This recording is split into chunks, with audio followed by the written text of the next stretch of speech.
Olá, famílias. Sou Ricardo Alexandre, coordenador do setor de orientação educacional da Secretaria de Educação e Cidadania. E esse é o nosso programa Em Família. Para o nosso bate-papo de hoje, conto com a presença da professora e psicóloga Zeli Fernanda Lourenço. Seja bem-vinda, professora. Obrigada pelo convite, Ricardo. Eu sou Zeli Fernanda, psicóloga e pedagoga, e atualmente atuo como orientadora de ensino, acompanhando os anos iniciais da Rede Municipal de São José dos Campos. O tema do nosso programa, ansiedade. Vou fazer a leitura de um trecho para o início do nosso bate-papo de hoje. Bom, segundo dados da Organização Mundial da Saúde, OMS, o Brasil é o país com o maior número de pessoas ansiosas do mundo. 18,6 milhões de brasileiros, ou seja, 9,3% da população convivem com transtorno. Então, depois dessa leitura, o que é ansiedade? A ansiedade pode ser descrita como um sentimento, uma sensação de impotência frente a algo que ainda não aconteceu, associado a uma grande preocupação. Pode aparecer como um sentimento de desconforto frente ao desconhecido, né? A algo que ainda não se experienciou, né? Então, a ansiedade, ela surge, né, frente a episódios, né, que ainda está para vir. Qualquer pessoa pode sentir ansiedade em algum momento da vida, quando vai passar por uma entrevista de emprego, um vestibular, né, quando se quer muito que algo aconteça, ou ao contrário, quando não se quer que algo aconteça e se tem medo de que não se possa evitar, né? Então, o vestibular ou uma entrevista para emprego, né? Quando se quer muito conseguir aquela vaga de trabalho ou quando se quer muito entrar numa faculdade, o período que antecede, né, o vestibular ou a entrevista pode gerar um grande desconforto, né, um sentimento de ansiedade muito grande, uma preocupação muito grande frente àquele evento que ainda está para acontecer. Por isso que é muito importante distinguir medo, ansiedade e angústia, porque no medo o sujeito consegue identificar aquilo que é causa do seu medo. Tenho medo de barata, tenho medo de viajar de avião, né? Tá claro para o sujeito e fica mais fácil de evitar aquilo que é causa do medo, porque ele consegue identificar aquilo que lhe causa aquela sensação de temor, né? Na ansiedade, esse objeto, causa, né, da ansiedade pode não estar muito claro para o sujeito, né? Começa a se esfumaçar. Então, o sujeito tem dificuldade de relacionar aquilo que está sentindo, né, ao evento que está para acontecer. Então, o sujeito ele precisa, nesse momento que antecede aquilo que vai acontecer, aquilo que ele sabe que está por vir, né, o vestibular, ou o primeiro dia de aula na escola, ou uma apresentação, né, no balé ou na faculdade, né, ele precisa observar quais são os sentimentos, né, que o tomam nesse momento que antecede esse evento futuro, né, que vai acontecer. Já na angústia, o sujeito não consegue identificar aquilo que é causa do seu sofrimento, da sua angústia, não está claro para ele. Eu estou angustiado, mas eu não sei muito bem por que razão eu estou angustiado, né? Eu estou sentindo uma série de sintomas, né? Eu não consigo identificar a causa disso. E pensando nesse sujeito, é possível uma criança e um adolescente ser ansioso, ter essa ansiedade? Sim, é possível. Desde crianças muito pequenas já podem apresentar quadros de ansiedade. O mutismo seletivo, que é um transtorno de ansiedade descrito no DSM-5, que é um manual de diagnóstico de transtornos mentais, né? Ocorre principalmente em crianças entre 3 e 6 anos de idade e necessita muito que a escola e a família, né, fiquem atentos a esse sintoma, né, a essa dificuldade de se comunicar e de se expressar verbalmente. A criança precisa muito que a família e a escola compreendam que ela não consegue lidar com isso sozinha, né, e vai precisar de ajuda. Os adultos precisam estar atentos porque muitas vezes a criança e o adolescente não conseguem identificar o que está sentindo e às vezes também não conseguem relatar o que está sentindo. Então é muito importante observar as mudanças de comportamento. Os quadros de ansiedade, por vezes, eles vêm acompanhados de vários sintomas físicos e psíquicos, como taquicardia, transtornos gastrointestinais, dor de estômago, sudorese, né? Transtornos no sono, então tem dificuldade para dormir ou acorda muitas vezes durante a noite. Então esses sintomas são muito comuns no quadro de ansiedade. É importante esclarecer que a ansiedade ela pode aparecer associada a um evento atípico, né? Como é o caso, por exemplo, de uma entrevista para emprego, um vestibular, que é uma situação passageira, que o sujeito vai se deparar, mas que depois vai passar. Então, esses quadros de ansiedade, eles passam, né, com o fim daquele evento, né? Tem que se ficar atento quando a ansiedade ela se generaliza. Ela se torna persistente ou excessiva, causando grande sofrimento para o sujeito. Aí, neste caso, é importante procurar uma ajuda especializada, nesse caso de um psicólogo ou de um médico. Eu já ouvi dizer, não sei se é verdade ou mito, que a ansiedade pode ser positiva. Sim, há muitos estudos, inclusive, que associam a ansiedade com a sobrevivência da espécie. Porque a ansiedade, ela desencadeia uma série de... deixa o sujeito mais atento, né? Tanto é que é comum em quadros de ansiedade o sujeito relatar uma tensão muscular, né?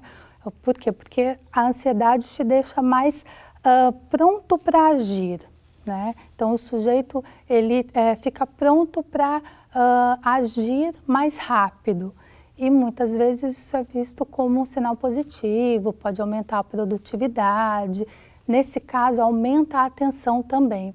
É muito comum a gente ouvir dizer que nos quadros de ansiedade a pessoa perde a concentração, né?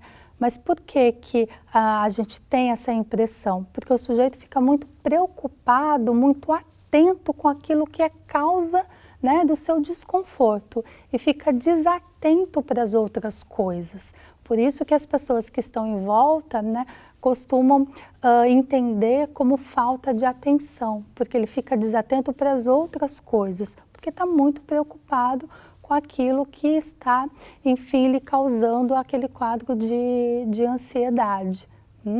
Então, também ajuda na atenção, mas atenção para aquele problema, para aquilo que é causa da sua ansiedade.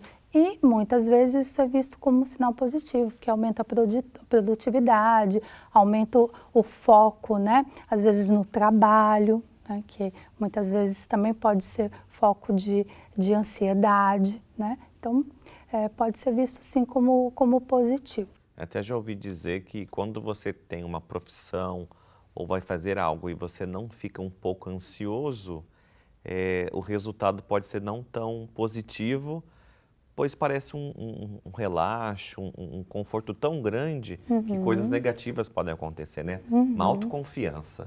Então, a ansiedade nesse sentido seria como um sinal de alerta.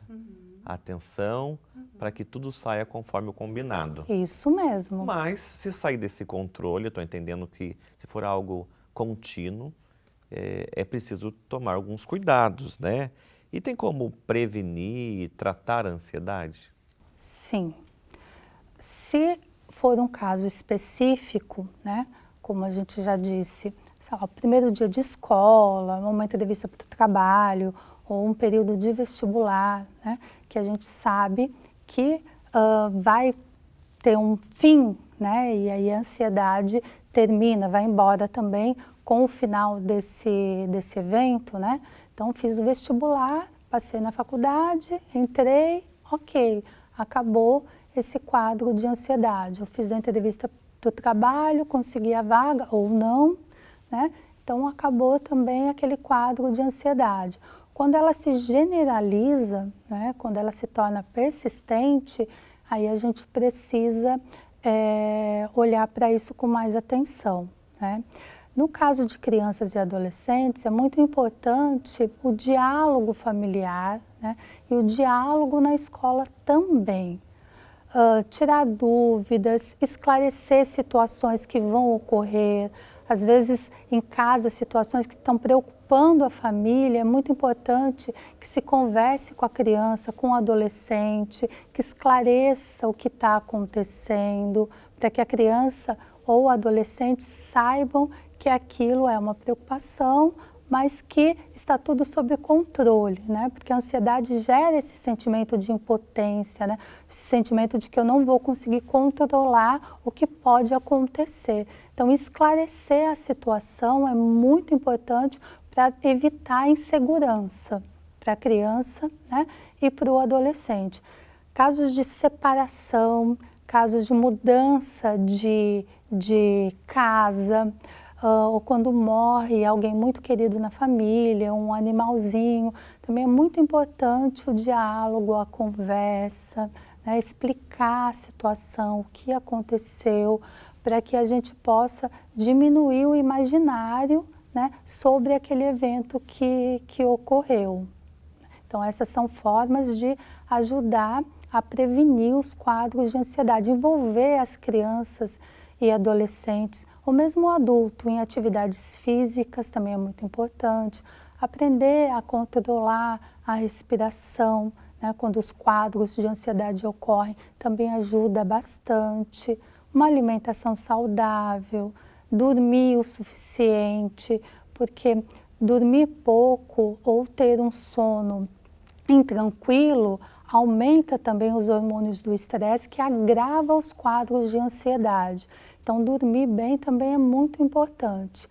E nos casos em que se observa uma persistência desses quadros de ansiedade, aí precisa procurar ajuda especializada, né? Como eu disse, de um psicólogo ou de um médico. Muitas vezes, nós, da educação, acolhemos as famílias, né? Ainda mais esse período do retorno à aula presencial, e a criança tem essa insegurança, esse medo, e às vezes até ela em casa, quem é pai e mãe sabe disso, até ela em casa começa a chorar, e os pais às vezes tratam isso como uma frescura, uma graça, né? Quando se trata de sentimentos, o pai tem que ter uma escuta mais atenta? Sim, e a escola também, né? A gente tem que entender que a criança está alertando, né, os adultos em seu entorno, que ela não está conseguindo lidar com aquela situação sozinha e que ela precisa de ajuda. Toda vez que a gente impõe padrões de comportamento ou padrões de exigência, a gente gera ou agrava esses quadros de ansiedade. Então a escuta ela é muito importante. A escuta, o diálogo, está disponível para esclarecer e tirar dúvidas da criança, né? E se não for possível, se o diálogo não ajudar ou não resolver, procurar ajuda especializada sim. Quando diz escola, o professor também tem um papel fundamental em sala de aula. Sim, o professor e toda a equipe gestora da escola, né? Está atenta para as mudanças de comportamento, né? E conversar com a família sobre o que acontece na escola também, né? Compartilhar, ter esse diálogo com a família é muito importante. Você já deu algumas dicas, né? Mas teriam mais algumas para quem está nos acompanhando? Eu acho que o principal é o diálogo, ele é imprescindível nesses casos. Alimentação saudável, como eu disse para você, o sono adequado é muito importante, atividade física é muito importante e estar atento à mudança de comportamento. Aquelas que são possíveis de serem observadas no dia a dia, né? e para aquelas que a gente acha, né, que são normais, são tidas como normais, como você falou, é uma, enfim, é birra de criança, né, ou uma frescura de criança, e você olha para aquilo como se fosse uma coisa normal, passageira. Também tem que se estar atento para isso, e procurar ouvir, entender o que está acontecendo e dialogar com essa criança e, se for preciso, procurar ajuda especializada. Às vezes escutamos, né, os pais na dúvida, né, do psicólogo e psiquiatra. Qual que deve ser o caminho, o primeiro caminho? Às vezes pode ser a necessidade de uma ajuda dos dois profissionais, né? O psiquiatra, ele vai atender essa criança, se for o caso, administrar algum tipo de medicamento, às vezes é necessário, por um período de tempo, e indicar um psicólogo para uma psicoterapia, que também vai ajudar nesses quadros de ansiedade. Então, às vezes, precisa do acompanhamento dos dois profissionais. Você comentou a questão do medicamento, né, indicado por um psiquiatra, mas nós sabemos que outras formas podem contribuir, né? E a sociedade hoje relaciona muito a essa questão do comportamento ao uso de medicamento. E nem sempre é necessário. Não, nem sempre é necessário. E o pai, então, nesse sentido, ele tem que ter o especialista com ele acompanhando e perceber o seu filho. Porque como professor, às vezes relatos, olha, o aluno tem um comportamento, ele quer chamar atenção de alguma forma e pergunta, ele toma algum remédio? Como se a questão fosse o remédio, né? A questão vai além do remédio. Sim, a medicação ela não deve ser utilizada para o comportamento em si, né? Mas para o transtorno que o médico identificou, né? Então, ele é um tratamento para a doença e não para o comportamento em si, tá? Então, isso é muito importante ficar claro. Quem vai dizer se há necessidade ou não, né, da administração de algum medicamento é o médico, né? Então, é importante que a gente, enquanto não médicos, né, que a gente indique, né, oriente a procurar ajuda especializada, né, e não administre o tratamento de forma incorreta. Minha vizinha usou tal coisa, vou usar também. Isso. Não é esse o caminho. Até porque existem diferentes tipos de ansiedade, né? Precisa ter uma identificação, né, do tipo de ansiedade que está cometendo aquele sujeito para poder fazer a administração de um tratamento que seja eficaz. Senão, aquilo que pode ter efeito para mim pode não ter feito o mesmo efeito para você. Então, precisa sim de um olhar mais especializado. E às vezes a família participa também desse processo, ou só a criança, quando é levado a um psicólogo? A família também acaba participando desse processo, dessa conversa, ou fica só na criança? Sim, porque às vezes a ansiedade, o quadro de ansiedade envolve um problema familiar, né? Um problema que às vezes a família não está conseguindo enxergar ou conseguindo escutar para ajudar aquela criança. Então, sim, participa, né, do acompanhamento psicológico. É claro que, né, nesse caso, a família ela participa, o tratamento, se for necessário, vai ser para o sujeito que apresenta aquele quadro de ansiedade, então, no caso, a criança, e a família participa como coadjuvante, né? E se for o caso de um tratamento, né, específico, indicado terapia familiar, psicoterapia familiar, né? Ou, no caso, para o pai ou para a mãe, aí o psicólogo indica um outro profissional para fazer um acompanhamento. Você já chegou a comentar um pouquinho sobre os sinais de alerta, né? Mas qual é o mais evidente, assim, que o pai tem que ficar atento? Eu acho que o mais relatado são as perturbações do sono.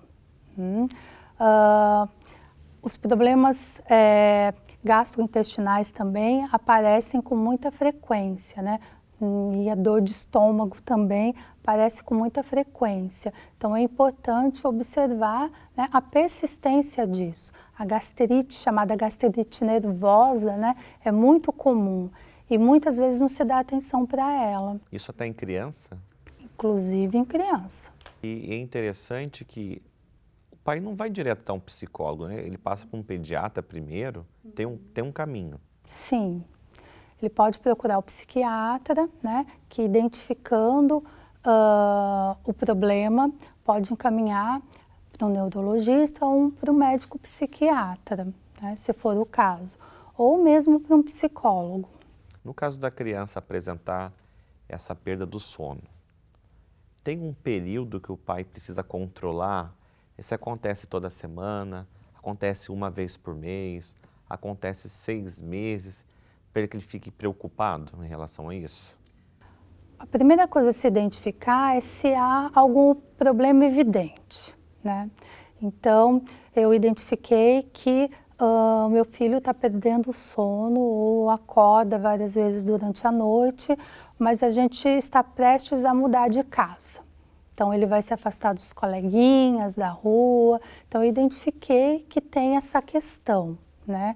E eu sei, né, que isso provavelmente vai acabar assim que a gente mudar e que ele se adaptar à nova casa. Então, precisa estar atento, né, após a mudança, se realmente esses sintomas se extinguiram, né? Se não, aí precisa, né, procurar ajuda ou conversar com a criança e tentar ajudar a entender os motivos, as razões que levaram à mudança de casa, né? Então, acho que esse é o primeiro sinal de alerta, olhar e identificar se tem um problema emergente, né? Um problema naquele momento e se ele é passageiro ou não. Agora, se eu não consigo identificar nada e a criança começou a apresentar perturbações no sono, né, se queixar de dor de estômago, de náusea, né, começo a perceber que a criança está mais irritada, eu não consigo identificar as razões, aí é preciso ficar mais atento e tentar pesquisar o que pode estar gerando esse quadro de ansiedade. Zeli, agradeço a participação e para finalizar o nosso bate-papo, uma mensagem para as famílias. Você teria algo para fechar o nosso encontro de hoje? Sim. É muito importante manter o diálogo, a conversa, acompanhar a rotina da criança, perguntar como foi o dia, o que aconteceu, como foi na escola, o que aprendeu. Essas respostas ajudam muito a identificar as mudanças de comportamento e se atentar para indícios do que pode se tornar um problema mais grave, um quadro mais grave de ansiedade. Obrigado pela participação. E esse foi o Em Família de hoje. Mais uma vez falando sobre a importância do diálogo. Aqui no nosso município, a porta de entrada sempre é a UBS. Se você está nos acompanhando e está percebendo esses sinais e outros, procure a UBS mais próxima. Procure um médico e vamos buscar então a tranquilidade, a paz e em família superar todas as dificuldades. Nós temos o QR Code que você pode enviar as suas dúvidas e sugestões. Até o próximo encontro.